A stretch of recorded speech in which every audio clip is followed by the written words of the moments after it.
What's up, everybody? Welcome back to all the Warpath. It's Sanchez 405. If you're new, make sure you click that subscribe button. Hit the bell so you get notifications anytime there's new content posted. And as always, like, comment, share this video out because we're talking Washington football team news all the time. And on Monday, the team returned from the capital city and back to the training facility of Ashburn, Virginia in training camp week 2, and they're back in their humble abodes. And Rivera and company, they got started. A couple of notes. John Allen was on the side working. He is day-to-day. He tweaked his hamstring, so he's having some issues there. And Cornelius Lucas is still on the COVID reserve list, but he was working off to the side himself. So there's some positive right there when it comes to that list. Cornelius Lucas, I believe he was the first player that was added to that list a week ago, but it looks like those 10 days are coming close to an end for him. Kyle Allen did not practice either. He apparently tweaked that surgically repaired ankle Saturday, so he did not participate in any practice there. And this is something that, we talked about Kyle Allen. Could he be the odd man out? So he's losing valuable rep time there. He's giving Steven Montez an opportunity to rise up above him there. And they said the limp was noticeable on Saturday.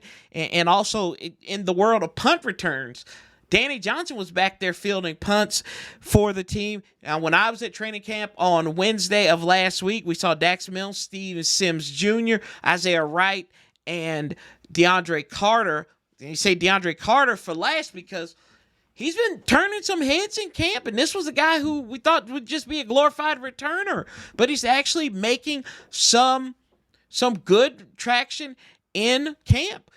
Taylor Heineke hit him for a 25-yard touchdown pass. And while we're on the subject of Taylor Heineke, he also had interceptions that Cole Luke and Jeremy Reeves dropped. So those would have been 2 picks there. But like we said, only good in horseshoes and hand grenades. That's the only thing you got. It's close. And if was a 5th, we know what it'll all be. And if ifs and buts were candy and nuts, we'd all have a Merry Christmas and a happy training camp for all that matter. Ron Rivera met with the media as well, and adding to the injury concern, Jamin Davis, the first-round pick out of Kentucky. He was poked in the eye, so we know hopefully he'll be okay. I was reading something where they say he may have had an eye infection or something like that, but he was held out. And for his replacement is Khaleke Hudson, a guy that was drafted last year late out of Michigan. So it's good to see him out there. He was playing with the ones, played alongside Bostic and Cole Holcomb. And another guy, Cole Holcomb, Ron Rivera in his press conference gave him a lot of praise for the retention from last season. And he's going out there flying. He's had a great camp, playing excellent right now. So I can't wait to see him out there on the field and going into a year that I think that Cole Holcomb, he's going to put the league on notice on how skilled he is at linebacker. And go back to the quarterback situation. They asked him about that, and it looks like Fitzpatrick is becoming more and more comfortable in this offense. And to me, that translates into that this competition is getting wider and wider. I know that Taylor Heineke, he was the first one out multiple times. I believe all those times at Richmond, he was out, the first quarterback out. And Ron did not discredit him in any way. He did say he is picking up where he left off there.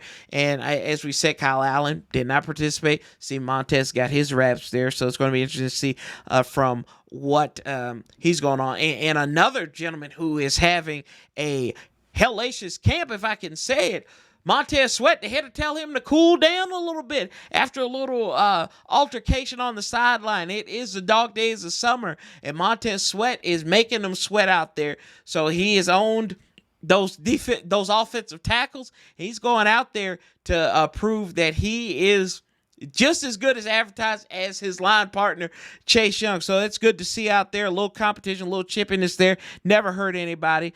And he was also asked, Ron was also asked about the wide receiver room. And he gave the ultimate coach speak. Do you know a number? That number changes every day. And Probably it does, because I think this is becoming a more and more wide open competition. Mentioned DeAndre Carter, who has turned some heads here in camp. We know that Terry McLaurin, De'Ami Brown, Curtis Samuel, once he gets off the COVID-19 reserve list, will be ready to rock and roll, hopefully. And then you're going to have a decision to make. You got AGG out here. You got Dax Milne, who's out there as well. Isaiah Wright, who we mentioned. Cam Sims, Steve Sims. These guys, they're making a push for, 3, maybe 4 roster spots at the max. So it's going to be interesting to see. Will they carry 6 or will they carry 7 wide receivers in that respect? Also seeing that Danny Johnson and Jimmy Moreland, they both had time at starting slot corner. So that's something to keep an eye on as well. And also, an interesting thing to kind of go with the theme of the vaccination and everything like that. Terry McLaurin was on with JP Finley. I'll get to his comments here in a minute. But they asked Ron Rivera, the media did, would a person a player vaccinated, would they have a better consider of getting a roster spot over somebody who was not vaccinated? Ron gave the classic coach speak. Hey, we're here. We're looking for consistency of play, and the vaccinations would not lead into it. Now, Ben Standig of The Athletic did note Brandon Beane, who was in Carolina with Ron Rivera, he's now the GM of the Buffalo Bills, said something along the lines of, hey, I'd probably go with a vaccinated player just because, and he was reprimanded by the league because at the end of the day, it is their choice. And Terry McLaurin highlighted that in his little interview with JP Finley of NBC Sports Washington. And this is pretty much what he got. He said, it's a personal decision. He said, but you also have to think of other people. So he's talking about, these guys who are unvaccinated and everything. And it is a choice. It's their choice at the end of the day on what they want to do. But there are consequences to every choice that we make. And that goes along for these guys. Do you want to forfeit and you lose a game check for that? Or, take the shot. We don't know at this point. But it is very interesting. And we'll see how it goes from there. But the NFL, I don't think they're going to budge on this one. When you got Jerry Jones behind it, you're not going to budge too much on there. But I thought that good first day at Ashburn, and you're kind of seeing some of these competitions widen up and some of them getting a little bit closer there. Also, he has talked about, Ron Rivera talked about Landon and how good a camp he has had as well, too. Antonio Gibson met with the media, and he talked about in year 2, what is he looking for? He talked about learning how to play running back in the NFL and now taking the next step. Scott Turner is going to open up the offense for him there. And William Jackson III on the defensive side of the ball, probably the best free agent pickup we got this year. And he talked about being with the coaches who are very meticulous. They gnaw on every teeny tiny detail, as William Jackson said, and he loves playing for Chris Harris and Jack Del Rio, and he feels like he's getting better every day. Can't wait to see him. We've seen those camp battles with him and Terry, and chef's kiss for that part. And we're looking forward to seeing what day 2 holds up on Tuesday. But it's going to be interesting to see who's going to rise, who's going to fall. What do you think about training camp so far? Leave me a comment below. As always, I appreciate everything that you're doing to help this channel and this platform grow.